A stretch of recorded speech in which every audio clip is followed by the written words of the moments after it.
Hello everyone, this is Shannon from That's So Poe, and today I'm doing week 50 of my 2022 reads. This week I read kind of a wide variety of things and had sort of a wide variety of experiences, some of which I loved, some were okay, and a couple of which I DNF'd. Timestamps and content warnings are in the description box below. First, I read Arabella by Georgette Heyer. This is another one of my rereads of some of my favorite Georgette Heyers, and I reread this one in particular because I saw that Freddie at Sluggish Reader, who I will link below, wanted to read this as well. I think he got a copy of it, and I love buddy reading with Freddie, so I suggested let's buddy read this. So we kind of took our time and buddy read this, but it's just such a fun novel. So this is a Regency romance that was written kind of around the middle of the 20th century, and it is full of a lot of just antics and fun and ridiculousness. So the premise of this story is that Arabella is going to London to have a season. Her family's kind of poor, but she has a godmother there who's willing to sponsor her. And so she's gonna go and sort of make a good match so that she can then be settled for life, as well as help later on her younger siblings also get settled. But on the way to London, her carriage ends up having a broken wheel, and she takes refuge in a nearby manor house, which is owned by Mr. Beaumaris. And Mr. Beaumaris is kind of a very rich guy who's really considered an important person in society in the time. He's very much a fashion leader, very much everybody defers to his taste. And she ends up taking refuge there, and he just suspects that she's some sort of fortune hunter who has come to pursue him even when he's out here in this hunting mansion lodge thing with his friend. And when she overhears them talking about that, she gets really angry, and at dinner makes up this story about how she's this rich heiress and, you know, so thankful that they're not pursuing her like all of these other people. And Mr. Beaumaris thinks this is very funny, and his friend is a bit of a gossip and spreads that around in London. So when she goes to London, she ends up becoming very, very popular very quickly, but everybody thinks she's super rich, which she is not. And that makes it very hard to figure out how to go about finding a husband, because she'd have to confess that she's actually quite poor. And at the same time, she's developing feelings for Mr. Beaumaris. There are so many funny things that happen in this story. It's just a little bit of a romp. I really like Georgette Heyer's writing, and it was just fun to share this with Freddie as well, because this is one of my favorites. This has a lot of overlap with some of the kind of plot points that happen in another one of my favorites by Georgette Heyer, Frederica's, but I just think if you've read either of these, the other one would be great too. Totally a fun ride. I gave it 5 out of 5 stars. Then, since I was still in a bit of a Georgette Heyer mood, I picked up Lady of Quality. And this is one that I haven't reread for quite a while, so I didn't fully remember all of the details of it when I picked it up. This is basically the story of a woman who's almost 30. She lives in Bath, and she's basically a spinster, but she's pretty independently wealthy, and she has kind of decided that, you know, she wants to live this independent life of herself. She actually is very beautiful and comes from a good family and has had many, many, many offers of marriage in the past, and she's just not thought any of them were worth getting married for. And she's like, no, I just like to live on myself. And one day she comes across a teenage girl who has run away from her guardian, who is her aunt, and had kind of wanted her to get married to a local boy. And she didn't want that, so she ran away, and she takes her under her wing and like kind of sponsors her in getting to know a little bit of Bath society, rather than just having the girl run away again. She kind of takes responsibility, although it's a lot more responsibility than she realized, and she's getting a little bit tired of it. At the same time, the girl's uncle, another one of her guardians, comes to town to kind of figure out what is going on, and he and the main character sort of are often at loggerheads with each other. He's a very abrasive person, kind of known as the rudest guy in London, but they find that it's really a lot of fun to banter with each other, although it's more yelling at each other. I think that this book has a lot of similarities to one of my favorite Georgette Heyer's, Black Sheep, but I think that everything in this one is actually done a little bit worse, which is interesting considering that Lady of Quality was written like a decade after Black Sheep. So you'd think she would improve, but instead it felt like she took some of the structure from the first one and then reused bits of it for this and did it in a worse way. I did not really enjoy this. It's okay. It was very, very readable, but there's so much of this sort of, I don't know, arguing as banter type of relationship between the two main characters in this, that they're kind of yelling at each other all the time. And I didn't find that cute or cozy. I found it a little bit stressful.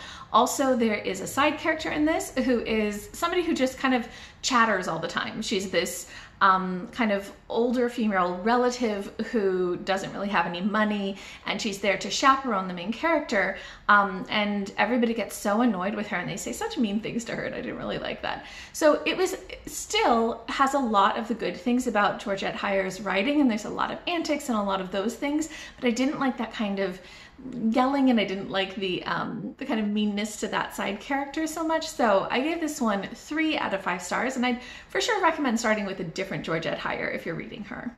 Next, I finished The Prince and Betty by P.G. Wodehouse. P.G. Wodehouse is somebody who wrote in the early 20th century and had a lot of really, really funny stuff.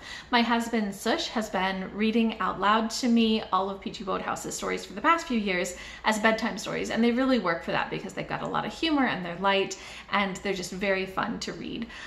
This one is maybe not as successful as some of the other novels that P.G. Wodehouse wrote.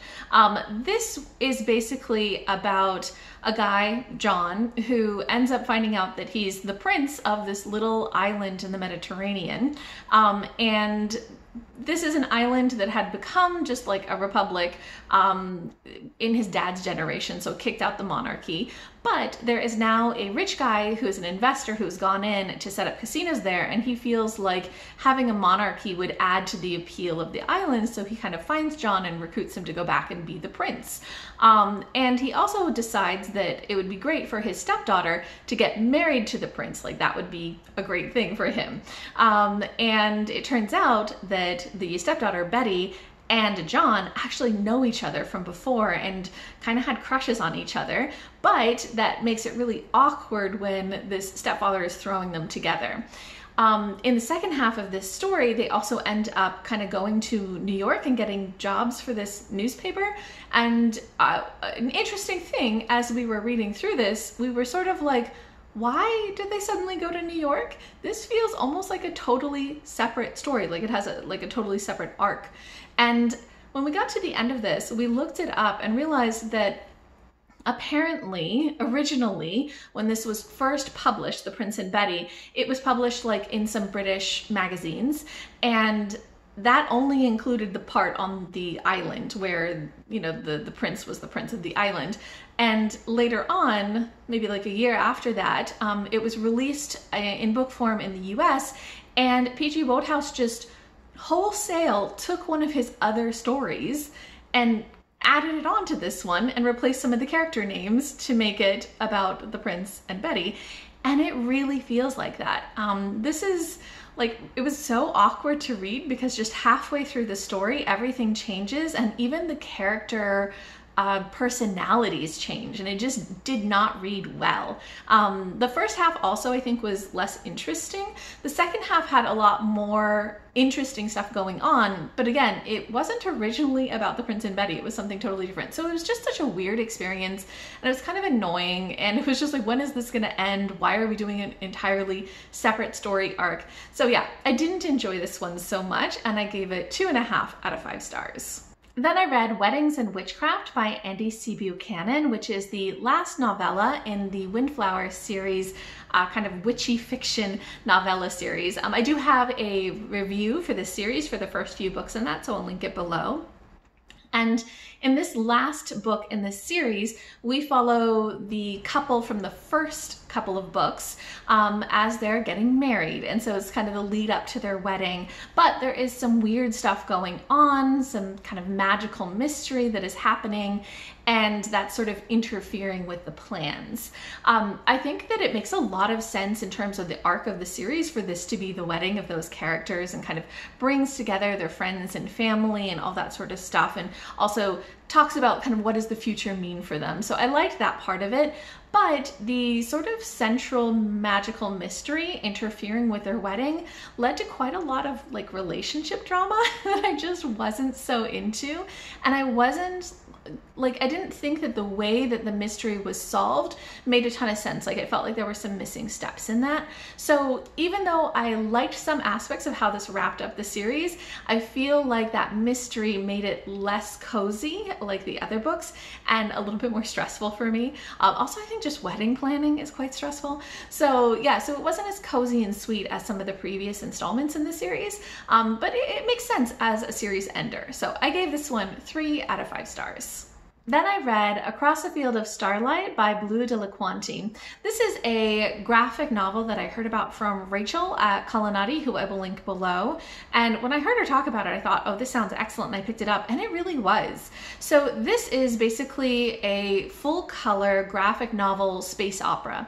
And in this world, I mean, it's in space. We've got lots of different planets and lots of different starships and all sorts of things. We've got kind of 3 groups of people. There is the Empire, which we don't follow anybody from the Empire, but we're definitely dealing with them. We've got the rebels, and then we have a kind of a commune of scientists. And we follow 2 main characters, one who is a soldier for the rebels and one who is a scientist with the kind of commune. And they become friends with each other, even though the scientists totally avoid the war. They don't want anything to do with it. And so they just kind of communicate long distance and have this sort of pen pal friendship type of thing. But later on, they kind of come together as things happen. So this has a lot of really, really cool like battle scenes, and it has a lot of really interesting questions about the best way to fight back against an empire, and also really questions a lot of what the rebels are doing and if that is the way to approach things. There's lots of really cool science in here too. There's new tech and there's all sorts of things that they're figuring out. And more than anything else, this story is just this question of how do you be a good friend and how do you create a society that is supportive of people and gives them what they need. And so having these different characters from different backgrounds kind of puts a lot in question of the way that things are run with the rebel group. And so I liked that it's not just, you know, it's a step beyond questioning empire into questioning how we rebel against empire. So it's got a lot of really interesting ideas in here. It's also a super queer book.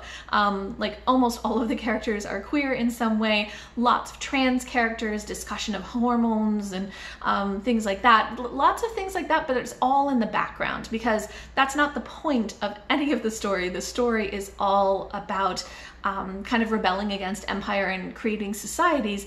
But it's a society where everybody's already queer. And so I thought that was like a really wonderful backdrop to this space opera. I think the coloring and the art style is also fantastic. I loved the way that it was drawn, and just the friendship between the 2 main characters I thought was really wonderful. So this was a really great story. It does have a bit more drama than I like, but it's a space opera, so that makes some sense. But other than that, I thought this was excellent, and I'll probably nominate this for the Hugos in the graphic work category because I think this is doing kind of what I want to see in SFF graphic novels. So overall, I gave this 4.5 out of 5 stars. Then I read a couple of picture books, starting with Me and My Dysphoria Monster by Laura Kate Dale, illustrated by Qing. So this is a really wonderful, beautiful picture book that I heard about from Kevvie at Say Kevvie, who I will link below. And it is all about a little kid who is dealing with having this sort of monster that comes with them, this dysphoria, body dysphoria monster that makes them feel not so great when certain things happen or people treat them in a certain way. And it's all about that kind of dealing with emotions and dealing with gender expression and how you kind of handle those thoughts and those emotions.